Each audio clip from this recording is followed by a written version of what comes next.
ശാലിനി, ശാലിനി. ആ എന്താ വരുന്നു. നാളെ അല്ലേ രാഹുലിന്റെ പാരന്റ് ടീച്ചർ മീറ്റിംഗ്? നീ സ്കൂളിൽ പോണം. എനിക്ക് തൃശ്ശൂരിൽ കോൺഫറൻസിന് പോണം. അതൊന്നും പറഞ്ഞാ പറ്റില്ല. എനിക്കാണെ നാളെ ഓഫീസിൽ 100 കൂട്ടം പണിയുള്ളതാ. ഒന്നും പറയണ്ട, നീ തന്നെ പോണം. നിങ്ങളെ കൊണ്ട് ഞാൻ തോറ്റു. നിങ്ങൾക്ക് രണ്ടുപേർക്കും സമയമില്ലെങ്കിൽ ഞാൻ പോകാം അവന്റെ കൂടെ. അമ്മയ്ക്ക് വയസ്സാം കാലത്ത് വേറെ പണിയൊന്നുമില്ലേ? അവന്റെ കാര്യം ഞങ്ങൾ നോക്കിക്കോളാം. ഓ, എന്താന്ന് വെച്ചാ ചെയ്യ്. ആരെങ്കിലും പോണോന്ന് വെച്ച് പറഞ്ഞതേ ഉള്ളൂ.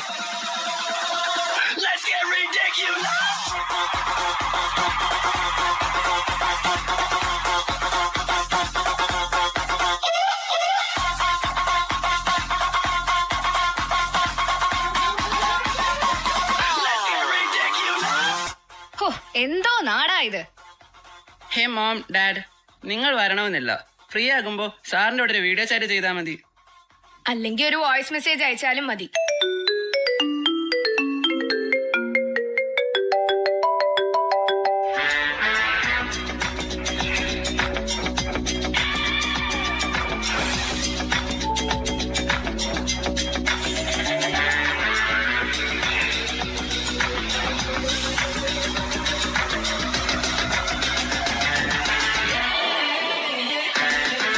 ചേട്ടാ, ബസ് വരാറായി, ഞാൻ പോവാ.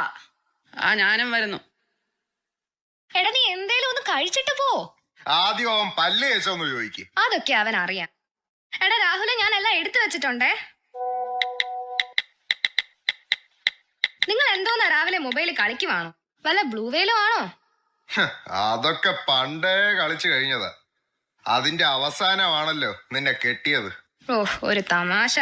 അല്ലെങ്കിലും ഇപ്പൊ നമ്മളെ ഒന്നും വേണ്ടല്ലോ. പണ്ട് ഇങ്ങനെയൊന്നും അല്ലായിരുന്നല്ലോ.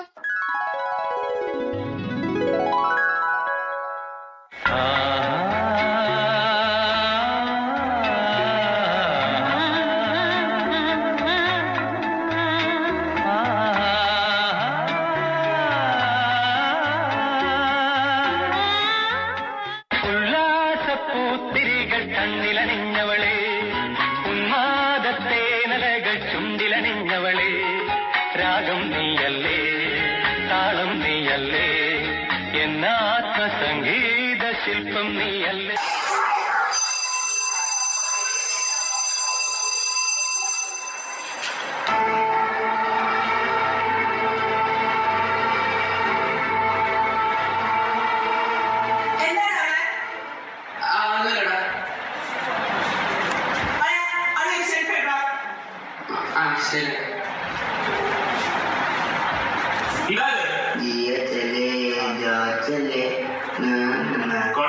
ക്ലാസ്സിലാണ് സെൽഫി.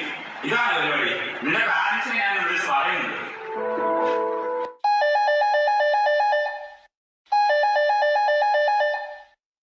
ഹലോ.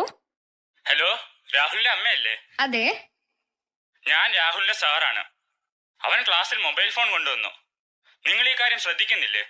അല്ല, എന്റെ മോൻ അങ്ങനെയൊന്നും ചെയ്യില്ല. ചിലപ്പോ അറിയാതെ എങ്ങാനും ബാഗിൽ. അറിയാതെ ഒന്നും അല്ല, അവനെ ശ്രദ്ധിക്കണം. നല്ലവണ്ണം പഠിച്ചോണ്ടിരുന്ന കുട്ടിയാ. ഇപ്പൊ നല്ല ഉഴപ്പാണ്. അനാവശ്യ കൂട്ടുകളൊക്കെ ഉണ്ടെന്നാ തോന്നുന്നേ. ഞാൻ ശ്രദ്ധിച്ചോളാം സാർ. അമ്മ, ഞാൻ ഇപ്പൊ വരാം. ഫ്രെഡിയുടെ വീട്ടിൽ പോണം. നീ ഇപ്പൊ വന്ന് കേറിയതല്ലേ ഉള്ളൂ.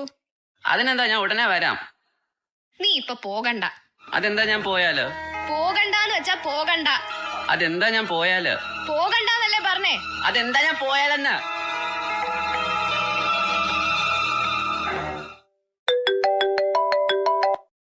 എടാ ഫ്രെഡ്, നീ കാര്യം പറയടാ. സാധനമൊക്കെ റെഡിയാണ്. കാശ് കൊടുക്കണം. കാശ് എപ്പോ തരാം? സാധനം തരും. ഡ്രഗ്സിന്റെ കാര്യത്തിൽ കടമില്ല. എടാ, കാശ് ഇപ്പൊ എന്റെ കയ്യിലില്ല. ഞാൻ കാശ് എങ്ങനെയെങ്കിലും ഒപ്പിച്ച് തരാം. എനിക്ക് സാധനം കിട്ടിയേ പറ്റൂ. മുമ്പൊക്കെ അഡ്ജസ്റ്റ് ചെയ്തിട്ടുണ്ട്. ഇപ്പൊ കാശ് ഉണ്ടെങ്കിലേ കാര്യം നടക്കും.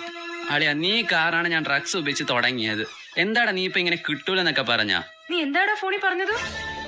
ഒന്നുമില്ല. നിങ്ങൾ എന്തിനാണ് എന്റെ പുറകെ ഇങ്ങനെ നടക്കുന്നേ? മക്കളെ, ഞാൻ എന്തൊക്കെയാടാ ഈ കേൾക്കുന്നത്? നീ ആരോടാ സംസാരിച്ചത്?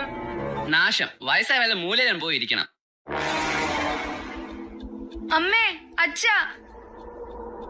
എന്താ, എന്തു പറ്റി? ഒന്നുമില്ല, ഒന്ന് തല കറങ്ങിയതാ. അതൊന്നും അല്ല. ചേട്ടൻ അമ്മമ്മയെ പിടിച്ച് തള്ളിയതാ. രാഹുലേ, രാഹുലേ, എന്താടാ ഇത്? ആ ഇങ്ങിതാ. അളിയാ ഫ്രെഡിയാടാ, ഇന്നത്തേക്ക് ഇവിടെ സാധനം ഒപ്പിച്ചു തരാം. കാശില്ല, ഡ്രഗ്സിന്റെ പരിപാടി ഇനിയേ നടക്കൂല. എടാ നിന്നെ ഞാൻ. അവനെ തല്ലാനും കൊല്ലാനും ഒന്നും പോണ്ട. എല്ലാവർക്കും തിരക്കോടെ തിരക്ക്. സ്നേഹം കൊടുക്കേണ്ടടുത്ത് നിങ്ങൾ അവനൊരു മൊബൈൽ ഫോണാണ് വാങ്ങിച്ചു കൊടുത്തത്. മക്കളെ ശ്രദ്ധിച്ച് വളർത്തണം. ഞാൻ മാത്രം ശ്രദ്ധിച്ചാ പോരല്ലോ. ആ ഇനി എന്റെ കുറ്റം.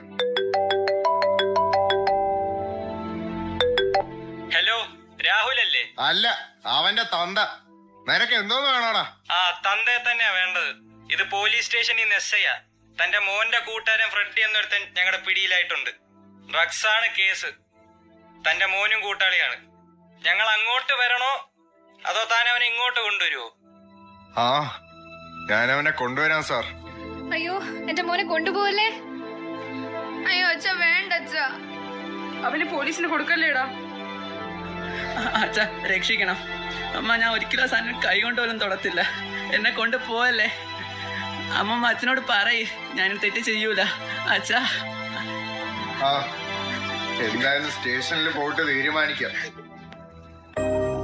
മൊബൈലിനും മയക്കുമരുന്നിനും അടിയറ വെച്ച് നീർക്കുമിളകൾ പോലെ പൊട്ടിച്ചിതറുവാനുള്ളതല്ല ദൈവം തന്ന ഈ വിലയേറിയ ജീവിതം.